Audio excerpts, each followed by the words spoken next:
You're watching TVC Breakfast. Well, the oil and gas sector is the country's cash cow, and as such, a lot lies on the shoulders of the man at the helm of the Nigerian National Petroleum Corporation, Bala Zakka. Now, Mr. Carey, at the valedictory ceremony in honor of the former Group Managing Director, Mekanti Baru, said he was aware of the huge responsibilities before him and assured that the corporation, under his guidance, will strive for global excellence. Mr. Carey vowed to ensure a strict level of transparency and openness in the NNPC dealings. He said he will deliver on citizens' expectations of getting the 4 refineries working by 2023. The new GMD also plans to end petroleum products importation in the country and transform Nigeria into a net exporter of petroleum products by the year 2023. The question then is, how can he achieve all of this?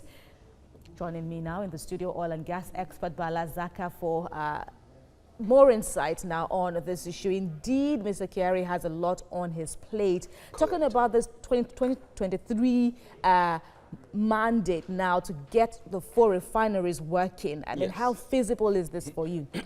It's 100% feasible, but honestly, for the first time, let's even appreciate him for saying he wants to fix the 4 refineries within the time frame of just 4 years. The reason why people like me are saying this is this. The last time we constructed a new refinery was in 1989.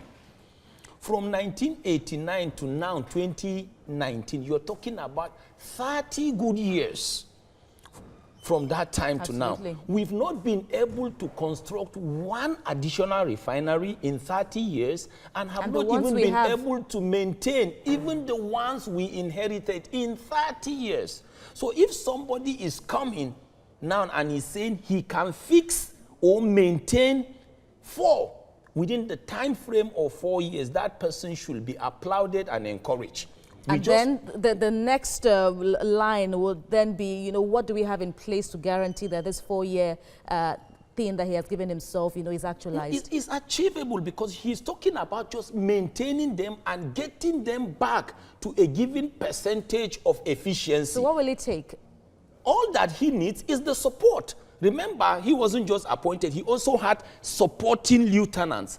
And with that, in fact, that is the way you fix an economy. You don't just come and say, I will do new things. In fact, if we, right from the time we went into democracy, just assume that we were fixing 1 refinery in 4 years, just 1. That means from 1999 to now, 20 years, you understand? If we fix 1 in 4 years, in the last 16 years, we'll have been able to fix the 4. So if we have somebody saying he wants to even fix all the 4, within 4 years, to me, honestly, if he fixes only 1, we should clap for him. And this will address, in your view as well, the corruption.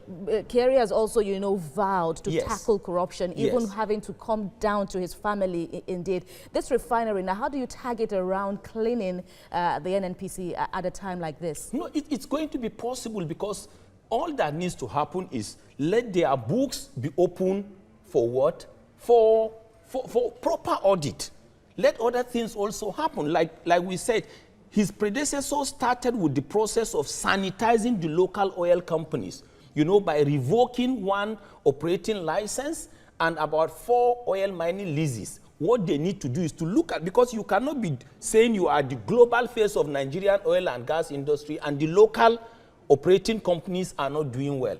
And the reason why they need to do that is we discovered that some, not all, some of the local operating companies have actually been having legacy debts, and they were responsible for the collapse of so many financial institutions in Nigeria. If you check some of there's what we call balance sheet or statement of financial position. If you go there and check the statement of financial position of so many banks and financial institutions, most of the bad debts and their collapse were attributed to operating companies. So they should continue with sanitizing that. Right. Then this concept of modular refineries, or the people we call illegal refiners, that we should give them license. Please, for the first time, let me say, whenever you hear about those illegal refineries, what they do is they actually go and steal the asset that somebody has suffered, got license, developed a field, set up a pipeline, you know, to take or to convey his crude oil or gas to a particular place, then they steal. And when they do that, the first thing they do is this. They try to take the little they can take. We're talking about atrocities of huge proportions, and I know this is a topic that you hold dear to your heart. I'm afraid, though, Bala Zakka, we've run out of time. No worries. But no, we can count on you for another session. Thank you so much. Thank you. Right. In TVC Breakfast, the oil and gas sector is the country's cash cow, and as such, a lot lies on the shoulders of the man at the helm of Nigeria's National Petroleum Corporation, NNPC, Mele Kyari. Mr. Kyari, at the valedictory ceremony in honor of the former Group Managing Director, Mekanti Baro, said he was aware of the huge responsibilities before him and assured that the corporation under his guidance will strive for global excellence. Mr. Kyari vowed to ensure a strict level of transparency and openness in NNPC's dealings. He says he will deliver on the citizens' expectations of getting the 4 refineries working by 2023. The new GMD also plans to end petroleum products importation in the country and transform Nigeria into a net exporter of petroleum products by 2023. How can these be achieved? These are the big questions Nigerians are asking, even though they have faith in hope in the system. Joining me now in the studio is oil and gas expert Bala Zakka. It's nice to have you join me. Thank you. All right. Now, I'd like to ask you questions about the PIB, the Petroleum Industry Bill, which it seemed like the almighty formula for... Correct. But before I go into that, yes, the new GMD recently made a statement by saying that the 145 naira per litre of petroleum is no longer or will no longer be sustainable. Are you looking at the possibility of increase in pump price, especially when you compared us to the West African countries by saying that their oil is nothing less than over 300? No, first of all, quickly on the neighboring countries, even if a litre of petrol, you know, costs 10 naira per litre, and outside Nigeria it is 500 naira per litre, we mustn't allow leakages. If we allow leakages through our borders, then it is an indictment on those saddled with the responsibilities of taking care of the borders.